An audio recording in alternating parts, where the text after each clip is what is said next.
CBS ஒழிப்பு இயக்கம் புதிய ஓய்வூதிய திட்டத்தை ரத்து செய்து பழைய ஓய்வூதிய திட்டத்தை நடைமுறைப்படுத்த வேண்டும் என்ற ஒற்றை கோரிக்கைக்காக ஏற்படுத்தப்பட்ட இயக்கம் சிபிஎஸ் ஒழிப்பு இயக்கம்.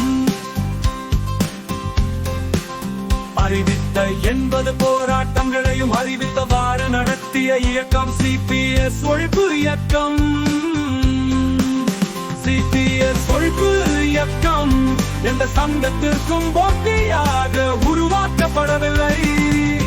இது தனிச்சங்கமும் அல்ல, இது ஒரு இயக்கம். புதிய ஓய்வூதிய திட்டம் ரத்து செய்யப்பட்டால் உடனடியாக சிபிஎஸ் ஒழிப்பு இயக்கம் கலைக்கப்படும் என்ற அறிவிப்புடன் துவக்கப்பட்ட இயக்கம்.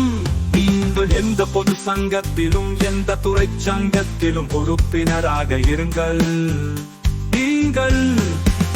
நீங்கள் சார்ந்த சங்கம் அறிவிக்கும் போராட்டங்களில் முழுமையாக பங்கு பெறுங்கள். அதே நேரம் சிபிஎஸ் ரத்து என்ற ஒற்றை கோரிக்கைக்காக சிபிஎஸ் ஒழிப்பு இயக்கம் நடத்தும் போராட்டங்களிலும் புதிய ஓய்வூதிய திட்டத்தில் பணிபுரியும் அரசு ஊழியர்கள் ஆசிரியர்கள் பங்கேற்றால்தான் புதிய ஓய்வூதிய திட்டத்தை வரும் சட்டமன்ற தேர்தலுக்கு முன்பு ரத்து செய்ய வைக்க முடியும்.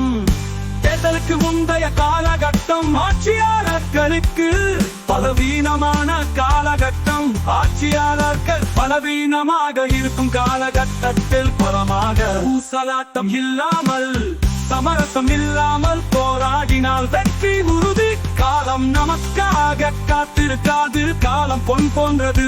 சட்டமன்ற தேர்தலுக்குள் ஒற்றை கோரிக்கைக்காக போராடி சிபிஎஸ் திட்டத்தை ரத்து செய்வோம். நமக்கு தேவை வாக்குறுதி அல்ல, புதிய ஓய்வூதிய திட்டத்தை தமிழக அரசு ரத்து செய்த அரசாணை. ஒன்றுபடுவோம், போராடுவோம்.